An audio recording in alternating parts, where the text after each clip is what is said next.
Life is tables, ladders, and chairs. I'm flattered by the shares, but I hate the staring. Shots of Henny with true serum. This here will impair your eardrum. Air one, use the hammer one time like Air One. Okay, did you come up with the titles of the songs on Mean Gene Ringside series, or did that come from the MCs? No, it was me. It was like when I cooked it up, I thought of certain wrestlers, maybe not, you know, the most popular, you know what I mean? Like certain kind of ones that maybe just rang a bell or I thought of when I, like a lot of times when I make the beats or when I'm cooking up, I'll have old wrestling on. So it's kind of, it's always something I kind of did if I didn't have sports on when I was cooking up. So it's always kind of like I just had thoughts in my mind kind of, and then I cooked up and just, yeah, certain beats gave me certain feels and I just kind of got the audio for those wrestlers. And then I told the artist as well, like, you don't have to rap about that wrestler. You know what I mean? If you want to incorporate, that's cool. You don't have to. And some did, some didn't, but I think it came out pretty good for the most part. How many of the guys on the series were wrestling fans? How many were not? Basically all of them. I kind of Okay. made sure of that, you know what I mean, right off the rip too. Is that I wanted them to have the same kind of feel that I had making it. You know what I mean? The same. You don't have to be not maybe a passion, but you know what I mean, a feel for it. Like, you know, like I get a nostalgic feel when I watch it, when I make it, when I go through the audio and stuff like that. And like I know like there's a lot of younger people I work with too, so like they're into the, you know, the what's going on now. This is more like WWF Mean Gene based, you know what I mean? But they were still all with it, so it was pretty cool. Now, how big of a wrestling fan are you? I would say I'm casual now. Okay. I got back into it a few years ago. Like I got out for a while, then I got back in. But then when COVID hit, and there was no fans, I just lost. I just couldn't do it. And then I kind of just drifted off, and then I just started doing more music and other crap. And now I probably watch more sports than I do Okay. What kind of sports? all pretty much basketball, All. football, baseball. Yeah, Mets, Okay. Jets. I like for sports. UConn basketball for college. NBA, I kind of like just watching for the most part. Okay. Oh, so you don't have an NBA team? You're not a Knicks fan? Nah, not really. I mean, Uh, growing up in Connecticut, I mean, Boston was big, but I never really, I liked a lot, you know, I like Jordan, obviously, and, you know, Lakers and stuff. So I just kind of more of a fan of the league and the players. so you're closer to Boston. I was growing up. Now I'm in Oh. PA, but growing up, I was in Connecticut. So Oh. I think, Okay. I mean, I guess the Knicks and, you know, the Nets were close, but Boston was probably a little bit closer as far as NBA. That's who I would get for local games, you know, on the channels back then. Okay. So who are some of your favorite wrestlers? Of all time, Yeah. um, so not just based off like the tapes, it's all time. All time. Um, Definitely The Rock, Stone Cold, Undertaker, Mankind. If we were to go back, probably I liked Andre the Giant. You know, he was around for a long time. I didn't know that till I got older. You know, he was around for a while before I got into it. You know, when I started watching. Oh man, there's a lot. There's a lot. Yeah, I mean, just that whole era of growing up. You know, I mean, while the whole thing grew itself. Um, yeah, I mean, I could go. I mean, there's tons. You know what I mean? There's so many. Really, think about it. Yeah. The song Iron Sheik might be my favorite joint off of part two. Um, are the sounds in that song from the same record? It's the same Mhm. sample source? Yeah. Yep. Yep. Okay.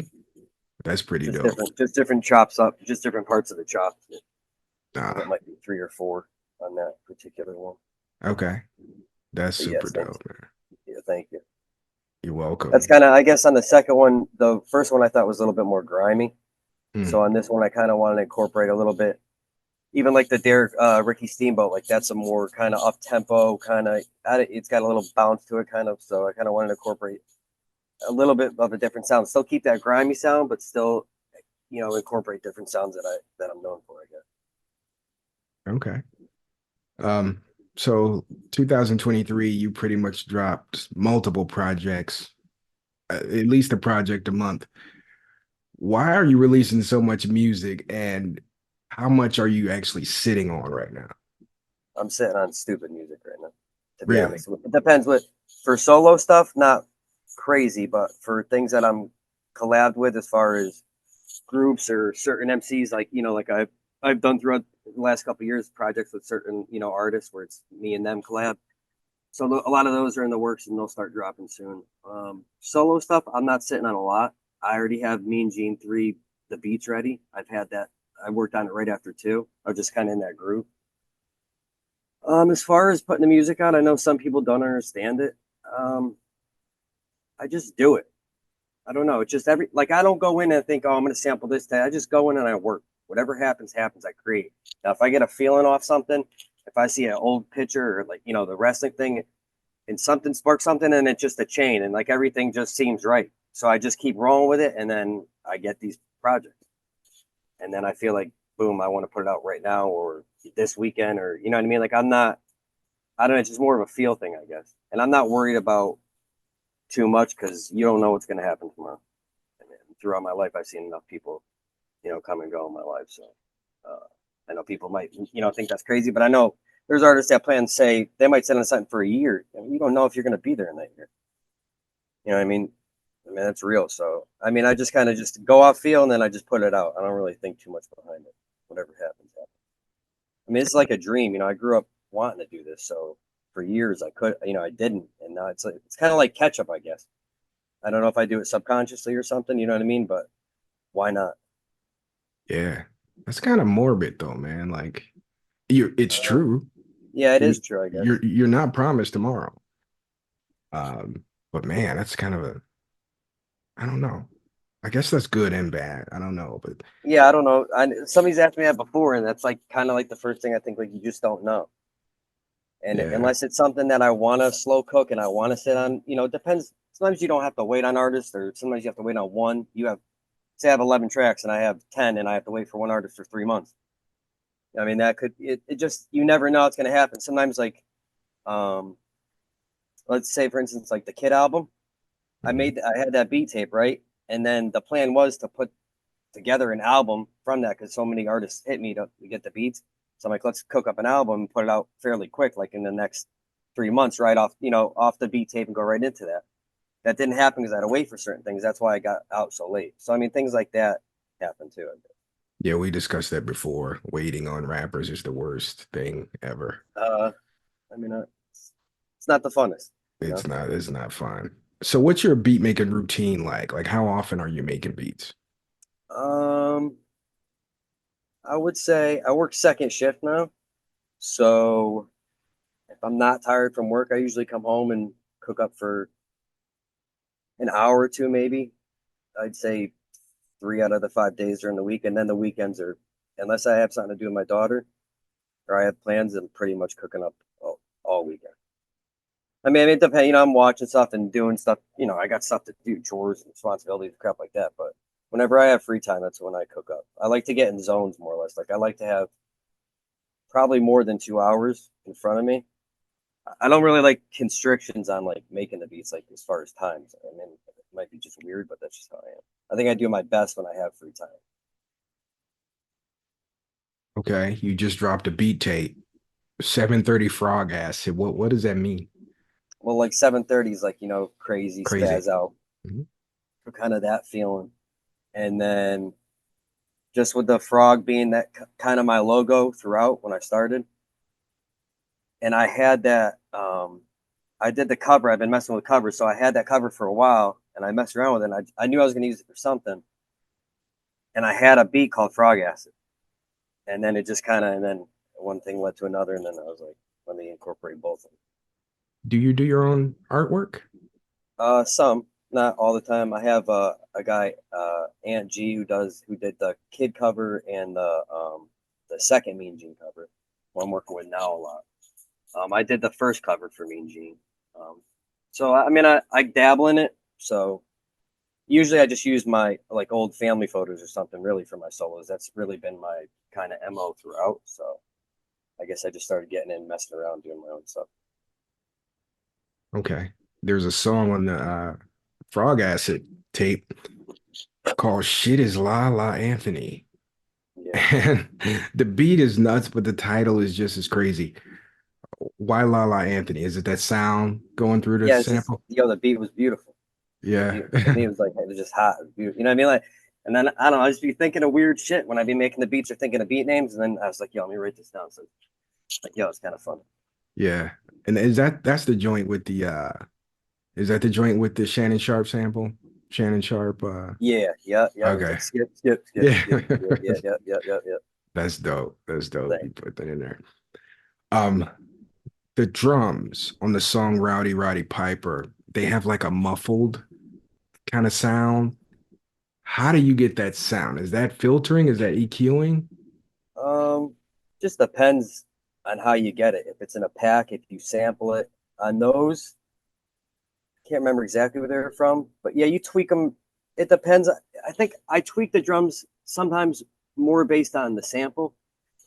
Like if I use the bass line from the sample, a lot of times I'll lower the drum. You know what I mean? It depends because you don't want one thing to override the other. So it just depends, I guess, in each track.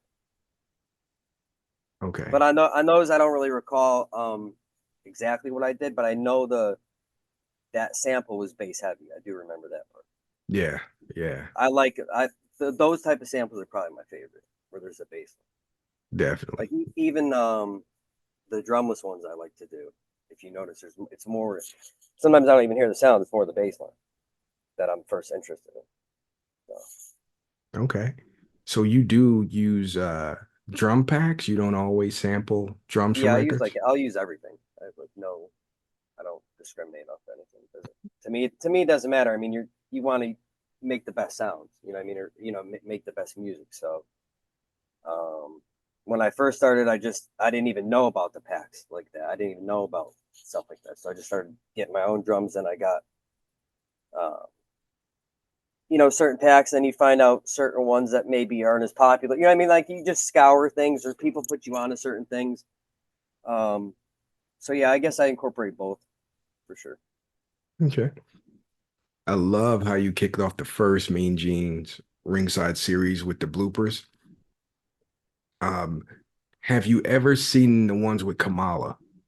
Yes, and I may or may not use those though because Okay. it's a series and it's still ongoing. Okay. You definitely So have. I don't want to talk too much on it, but yes, I have seen them. Yeah, Okay. Okay. I've Okay. watched probably so much Mean Gene stuff in the last, you know, 2 months or so that it's ridiculous. I mean, I'm sure there's things I haven't seen, but like people would send me clips and stuff like, "Oh, you could use this," and I really just wanted it to be WWF. Ah. Mean Gene, no WCW. I don't know. It was just the thought I had to. Why no AWA or WCW stuff? Um, Probably for me growing up, that's um what I was more into at the time, so I can Right. relate to that more, or I guess give more to that. That's authentic. I guess maybe Mhm. kind of. You know what I mean? When he went off, or I kind of maybe went in and out, and I wasn't as big of a fan as I was WWF at the time. So Yeah. probably Well, what that. you're from the Northeast, so you Yeah, WWF. they were big routes. I mean, they're from Stamford, Connecticut, I believe. Yeah, it's the territory. Yeah. Yeah, Um, wow. Mean Gene was so good. You know what? Listening to these albums, it made me like remember just how good he was. exactly. And Yeah, that voice, man. it's something about it, right? It just like as soon as you hear it, grabs you. So you know what I mean. And then I think he enhanced everything. I mean, Every each wrestler, the events. I mean, think about it. They had him standing off stage from, they go from a match to him, and he'd carry it until the wrestler. I mean, that's a lot to do. incredible. And and back then we didn't have social media, so like everything was. And I guess at some point people didn't know if it was real or you know what I mean. You had that whole scenario too, so I think that played a part too early on too. Yeah. And I didn't know until I was an adult that those interviews they did for like 6 hours. Same, I didn't either. Yeah. Like cutting clips or cutting promos, yeah, I had no idea.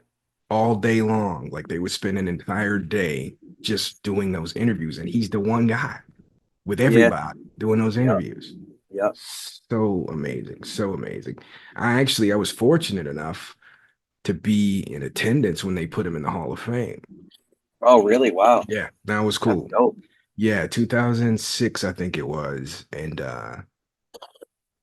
Yeah, I think it was 2006, and Hulk Hogan like introduced him. It was pretty cool. He so deserving. Oh my So god, deserving. Yeah. that's like the first person I think of when I think of wrestling. If not, yeah, I think it probably Mean Gene then McMahon. Just the way I grew up, and like you said, Northeast. So it's, excuse me, it's kind of like in your face. It was in your face out there. They were heavy. Like I remember my dad telling me he used to go to the Hartford Civic Center, Hmm. but they used to wrestle in the basement. Like they used to have matches in the basement before it was lights on upstairs and stuff. So Wow. I didn't go to those matches, but I remember going to matches like New Haven, Hartford, stuff like that. That's why I have the Hartford in the first one and the New Haven. I wanted to do something with the Coliseums, but I couldn't really find it with Mean Gene or anything like that. So that's why I did. I'm sure there's got to be something out there. Probably, so, like a lot of times, like it was watching, you would just watch like it wouldn't be like a pay-per-view or anything, it'd just be a show from back then. But Yeah. I'd have to watch the whole thing to see, where he was in it. You know what I mean? So I'm sure that it's probably out there. Yeah. Yeah, definitely. Definitely. Okay. Well, last question, man. You said you got a lot of stuff coming up. What's next up for Skip the Kid? So we got Mean Gene 3. I'll probably start reaching out to artists fairly shortly here. You know what I mean? To get the ball rolling on that. Maybe March for that, somewhere around there. We'll see how it goes. I got Max Payne that's been in the works for a while. It'd be like a probably about 11 to 15 song album. I got my cat on the cover. I had two Jeeps and a person and a lady from Twitter help me. She just sketched it one day. Like I was like, "Oh, can you sketch my cat or whatever?" And then it was so fire. I'm like, "Yo, let's make this." And then it got the ball rolling. So I already have like 3/4 of that done. I just got to finish that up. Kind of. Wait for verses for that too. And then that's pretty much it. I have some other things in the works that I don't really want to talk about because I don't know if I can. Okay. They're with other artists that I've worked with in the past. And I think I would say if they drop, it'd be two of the bigger releases this year. Wow. At least on our level, on my level. Yeah. Okay. Dope. So, and probably something with two Jeeps for sure. The skip tapes in the works. Two We're always Jeeves. working. He's Yeah, a that's my guy. character, man. He's a character. I love that He's guy. something else. He's But incredible. you know what? He's himself, and that's why I love him. You know what I Yeah. mean? He's so authentic. I love him. Yeah. He's like nothing else. You know what I mean? He's like No. no one else. Completely original. Yeah, unique. Completely original. Does his own thing. Yeah. Exactly. Yeah. All right, man. Skip the Kid. Thank you for joining the realhiphop.com. Thanks for having me. I appreciate you. Oh, man. You're welcome. Peace.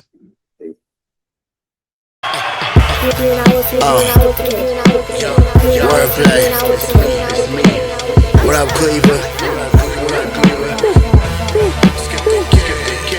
It's me skipping the cleave, getting the cheese, skipping your verse so they can listen to me.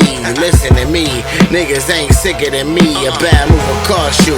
It isn't for free. Niggas sending threats, sound watching behind me. I be staying low like my eyes be. Something inside me.